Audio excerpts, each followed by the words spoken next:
जोहार झारखंड। आप देख रहे हैं न्यूज़ दिव्यांग और मैं हूं आपका जावेद। तभी लेके आया आपको हिंदपीढ़ी के बंसी चौक एरिया में, जहां पर एक बहुत ही फेमस आदमी जिनको किसी तारुफ की ज़रूरत नहीं है, जिसमें बशीर अहमद साहब जी के घर हम लोग आए हैं। रांची का जो लॉकडाउन में छूट दी गई है या राज्य नेता के जितने भी कदम हैं उसको लेकर हम लोग बात करेंगे ज़रा तफसील से। तो आइए मिलाते हैं बशीर अहमद साहब जी से और बात करते हैं आगे। बस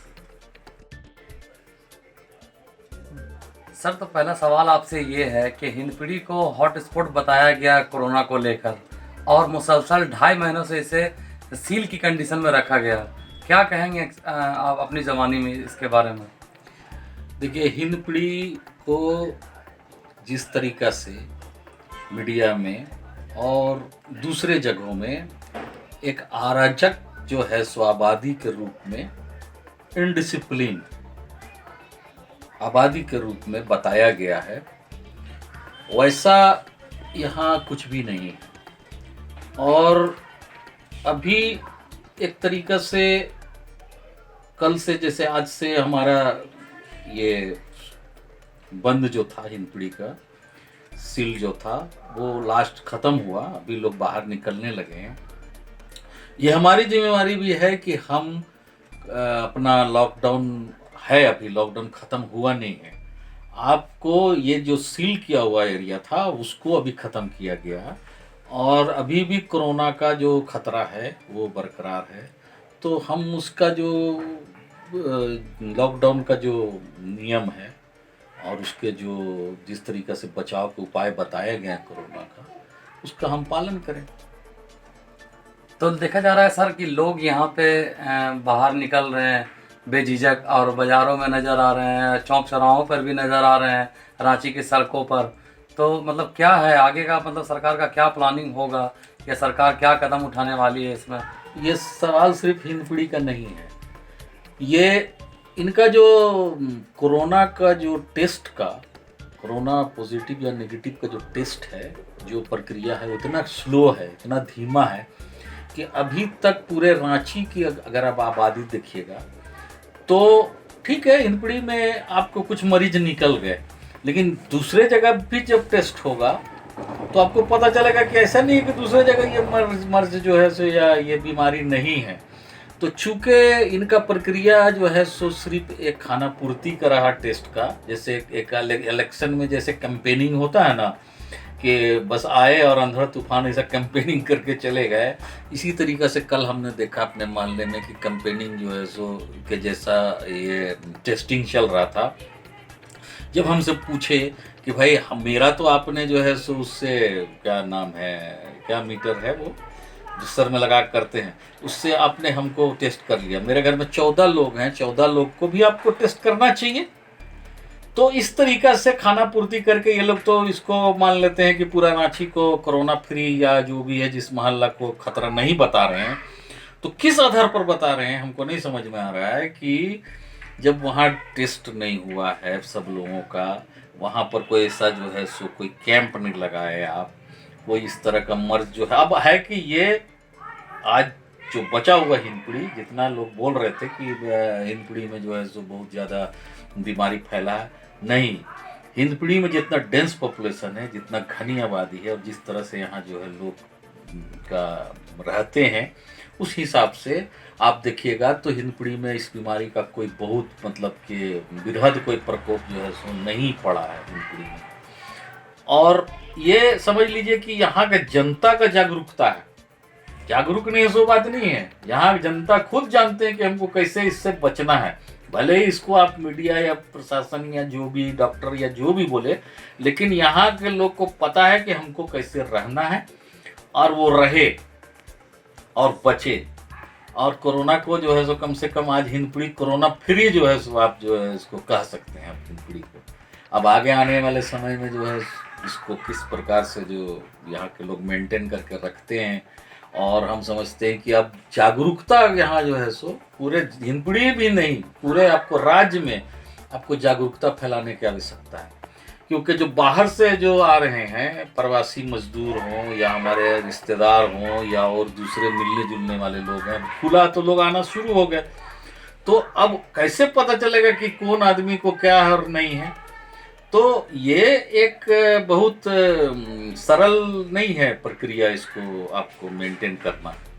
और इसको मेंटेन करने के लिए आपको एक बिल्कुल जिसको बोलते हैं ना माइक्रो ये बनाना पड़ेगा आपको इसका नीति, कि कैसे चेक कर सकते हैं, कैसे आप लोगों को एक छोटे पॉकेट में मॉनिटर कर सकते हैं। आप जब तक छोटे छोटे पॉकेट में मॉनिटरिंग नहीं करेंगे तो बड़े पॉकेट में अगर आप पूरा रांची का आगे एक मरतबा में अगर चाहेंगे कि हम जो है सो हालात पर अगर कोई बना लें रिपोर्ट या हम जांच कर लें तो मुश्किल होगा।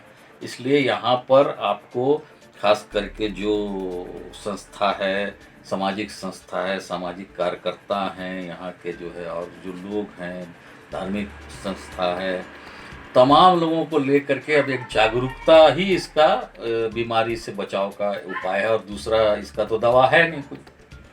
तो सर ये तो आपकी बात थी, लेकिन जैसे सरकार इस महामारी से बचने के लिए जैसे लॉकडाउन को अभी फ्री कर दिया गया रांची शहर के अंदर में, तो आगे का सरकार क्या कदम उठाएगी, इसके बारे में कुछ अगर रोशनी डाल दे तो। देखिए, सरकार को तो खुद पता नहीं है कि हमको आगे क्या करना है।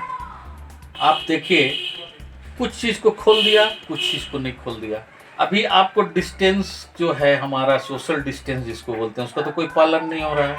अब जो दुकान खुला है आज, आप जा करके देख लीजिए दुकान में जो लोग खरीदारी कर रहे हैं, आपका होटल में सामान भी बिक रहा है, आपका बाजार में भी खुला हुआ है। तो सोशल डिस्टेंसिंग जो है उसको हम समझे कहाँ है, उसको तो समझे नहीं। आप बोलते 2 मीटर आपको डिस्टेंस बना करके रखना है। अब 2 मीटर डिस्टेंस बना के रखना है, यानी कि हमको कोई भी काम करना है तो 2 मीटर दूर से करना है। तो आज अगर वो सोशल डिस्टेंस नहीं दिख रहा है, उसका पालन नहीं हो रहा है, तो खतरा का वापसी का से आप इनकार नहीं कर सकते। ये खतरा वापस आ भी सकता है।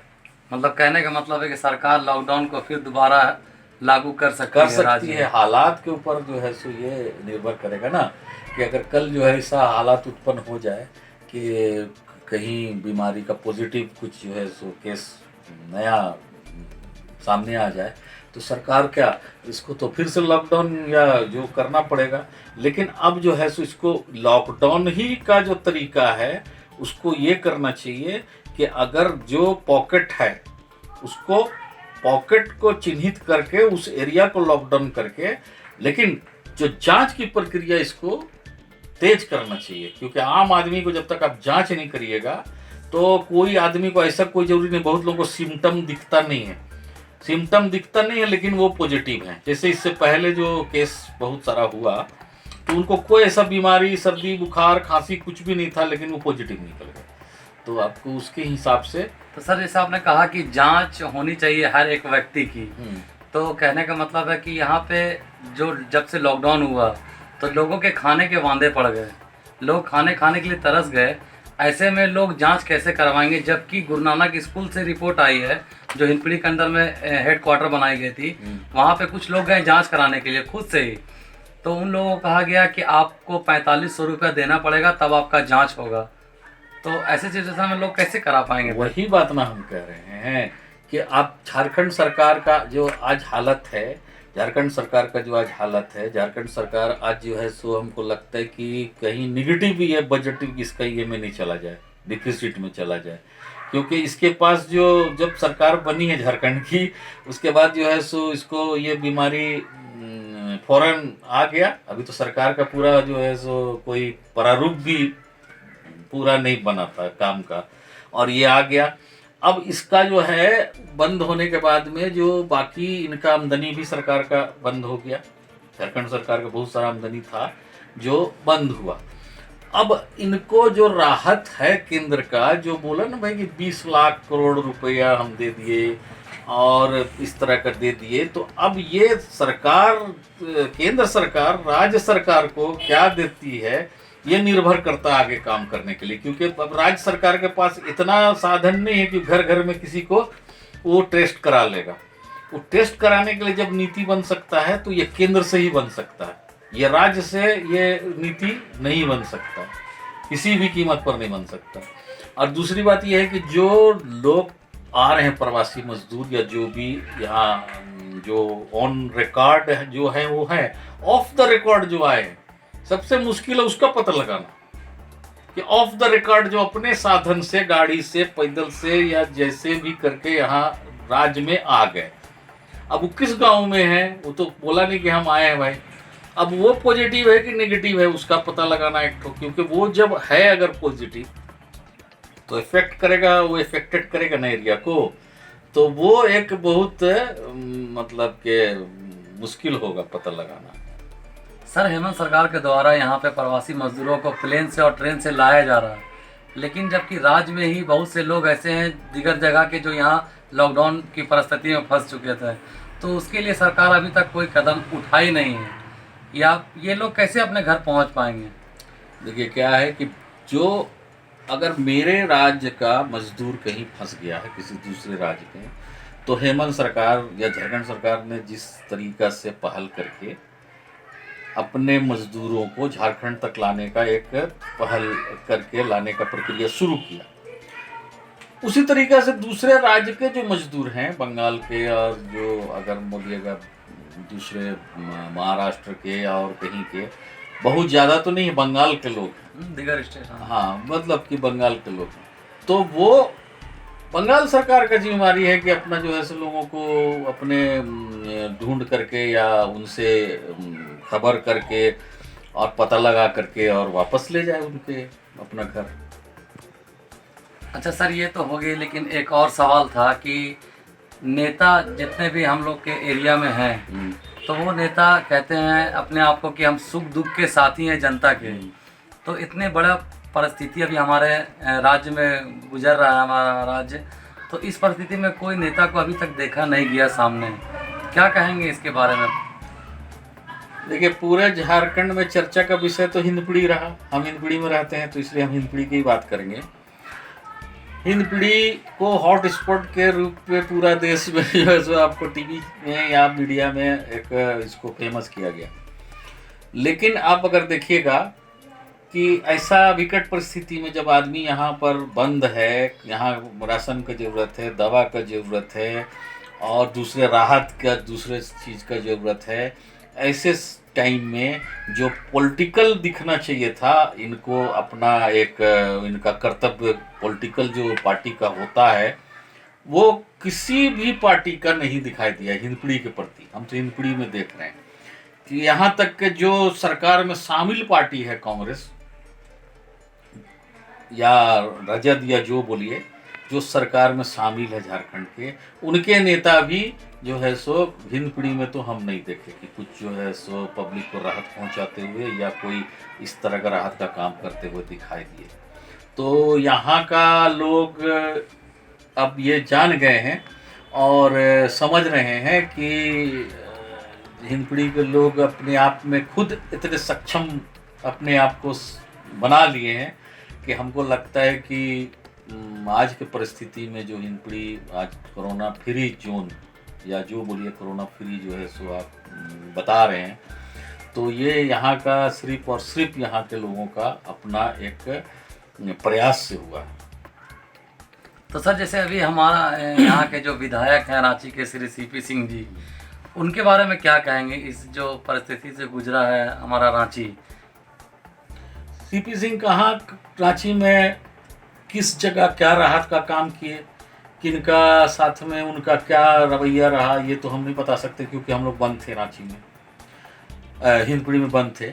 लेकिन हिंदपीढ़ी में सीपी सिंह रांची के विधायक होते हुए भी हिंदपीढ़ी में कभी दिखाई नहीं दिए, ना हिंदपीढ़ी के कोई जो है सो राहत में उनका कोई योगदान रहा, जबकि उनके पास एमएलए का एक फंड भी होता है और हमको लगता है कि अपने फंड से भी यहाँ कुछ काम कर सकते थे। ऐसा बात नहीं है कि हिंदपीढ़ी में उनको वोट नहीं मिलता है, हर जगह कुछ न कहीं कम कहीं ना बेसी मिलता है, लेकिन ये अपना एक तरीका से बना लिए हैं, इस तरीका से नज़रिया कि इस एरिया को किसी भी तरीका से एक बहस का इसको एक मुद्दा बना के हिंदपीढ़ी को रखना है बस। तो मुसलसल वो ट्वीट के जरिए से लोगों में बात चर्चा का विषय बने रहे हैं कि जैसे उन्होंने अभी पिछले दफ़ा ट्वीट किया था हिंदपीढ़ी को ही लेकर, जहाँ पर हिंदपीढ़ी के ग्वाला टोली की एक तो बहुत दुखद घटना सामने आई थी कि 16 साल का एक तो लड़का का डेथ हो गया था, एक बच्चा का डेथ हो गया था। तो उस परिस्थिति में लोग उग्र हो गए थे और गुरु नानक हेडक्वार्टर में सब जमा हो गए थे और जिला प्रशासन से कुछ मैटर को लेकर गुहार लगाई जा रही थी उनके द्वारा। तो सीपी सिंह ने ट्वीट करके कहा इस मैटर को कि हिंदपीढ़ी में लॉकडाउन का उल्लंघन करते हुए पुलिस का सहयोग से लोग जश्न मना रहे हैं। तो इसके बारे में मतलब क्या कहेंगे आप? देखिए, जनता का जब भीड़ होता है तो जनता के भीड़ को देखते हुए, मिजाज को देखते हुए भी प्रशासन को बहुत सारा काम करना पड़ता है। और प्रशासन ऐसा बात नहीं है कि हिंदपीढ़ी में लोगों को जो है सो आपको छूट दे दिया। प्रशासन के साथ भी कई एक मतलब कि यहाँ पर झड़प जो है सो जनता का हिंदपीढ़ी में हो चुका है। और प्रशासन को पता है कि जब आदमी को तकलीफ होता है, जब भूखे है, जब वहाँ जो बीमार है, जब उसका फैमिली में जो है सो किसी का मौत हो चुका है, तो वैसे परिस्थिति में वो अपना एक क्या बोलते हैं, खो चुकी अपना संतुलन खो देता है आदमी। तो वैसे स्थिति में प्रशासन को भी बहुत संयम से काम लेना पड़ता है। और ऐसा नहीं है कि उससे कोई बहुत बड़ा कोई आफत आ गया। ठीक है, लोग अपना जा करके एक तरीक़ा से प्रोटेस्ट किए। अब प्रोटेस्ट हर आदमी कर सकता है, तो वो किए और हमको लगता है कि वो अपनी बात को प्रशासन तक पहुंचाए। प्रशासन भी जो है सो जो प्रशासन को करना था प्रशासन किया और वो मामला कोई ऐसा उग्र मामला बना नहीं। तो प्रशासन के ही सूझबूझ से ये मामला जो है आपको सेटल हुआ। सर, तो समय को देखते हुए आप जैसे आपसे विदा लेना चाहेंगे, लेकिन साथ ही साथ ये भी कहेंगे कि रांची वासियों को आप क्या पैगाम, क्या अपील करना चाहेंगे? रांची अपने आप में एक नमूना जिसको बोलिएगा कि शहर है।